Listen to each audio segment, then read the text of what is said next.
Hello Earthbound lovers, and welcome to another episode of Bosses of Earthbound. Today we may not be covering as much ground physically, but there's sure a lot of information packed into a small journey. So let's not get too scared as we climb down below the cemetery and eventually confront many Barf. Last time we defeated Boogie Tent, a being that would disguise itself as a circus tent in the hopes of killing us and presumably trapping us forever inside its bowels. But since we aren't anyone to mess with, we easily defeated the tent and in turn gained an unlikely weapon that is going to take down a killer threat. The group, that is now 3, when they first arrived in 3, we had no reason or explanation of why this town in particular was swarming with zombies. Well, it turns out that one of Gygas' top dogs, Master Belch, has through some sort of magic raised the zombies in this massive cemetery to keep anyone who might try and reach and destroy him out. Knowing that and now obtaining what turns out to be Master Belch's favorite treat, we must find our way past the zombie army, and more importantly and specifically the 2 zombies that are hanging around the entrance to the catacombs beneath the cemetery. Head to the main circus tent that's centered in town. Once there, begin talking to the people. They'll mention a need to capture the zombies and dance around ideas of how to cure the town. Speaking with them is enough to trigger the next game event. Walking around town, you'll receive a call from Apple Kid, who has a new invention in the works. It is similar to flypaper, but captures zombies instead of insects. Not sure how he knew to create such a thing, but he's a smart one, so let's leave that to him. A couple steps later, an escargot shows up dropping off your item. If you need to clear an inventory spot, do it before they show up or your game will explode into flames and you'll have to summon a witch doctor to break the curse. Either that or it'll go into your Escargot Express inventory. I can't remember which one, so either way, free up a slot. Once you have the zombie paper, go back into the tent and use it. Doesn't matter where, as long as you are inside the tent, it'll work. Then go take a nap at the hotel, watch a little video of the zombies heading inside. This is when Jeff will also repair any broken items if his level is high enough. When you exit the hotel, you can either go check out the zombies in the tent, some of them have some funny dialogue, or you can head to the northwest part of the map and go to the ladder that is no longer being guarded.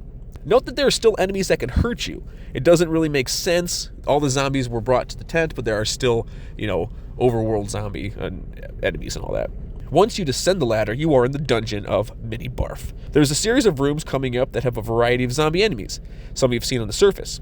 They include zombie dogs, zombies, no good flies, and zombie possessors. They're all bad and none of them are worth fighting. Seriously, there's no reason to grind in this part. You'll need all your strength. So you want to use the trick where you despawn enemies at the doorway, and make sure you go in either a barely guarded or a completely empty room. There's no need to really level up at this point, so don't even worry about it. In the first big room, you'll get a skip sandwich deluxe, continue up the second set of stairs, and it'll lead you to another big room. Again, despawn when needed. But also note that when you go back to despawn the enemies, they may appear in the hallway, like the steps area, so be careful. Once you get in the second room, open the casket, randomly laying in the middle of the floor, and you'll find a silver bracelet, which is clutch. Next is another set of stairs that typically doesn't have any enemies on them, and after that, your last room, your stairs that lead to the star of this video, Mini Barf. The Mini Barf appears as a small pile of red, violet puke. It is one of Master Belch's henchmen, and an extension one of Gygas' minions. He's the last line of defense between the catacombs and the Great Fruit Falls valley ahead.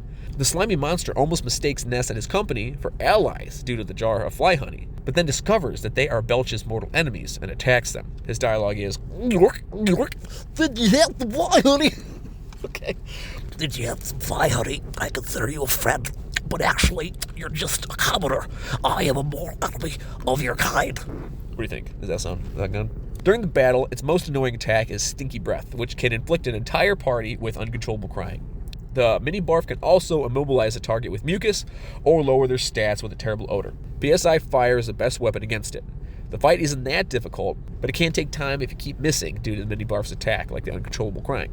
If you've reached the battle with relatively high HP from not getting into many battles, you should be in good shape. Keep your party healed. Once defeated, he'll mention that he was just wanted a little fly honey snack, and then evaporate into the great beyond. Climb up the ladder and end the scary part of the game. But don't celebrate yet. You'll have a fair amount of danger up ahead, but we'll get into that in the next video.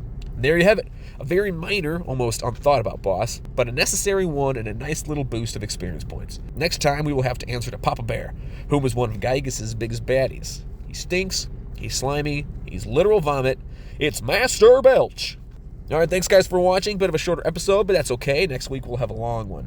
So catch up on these past weeks by clicking the video on the left to get the whole playlist of all these boss videos, or watch some more of my Earthbound videos by clicking the video on the right. And as always, later days.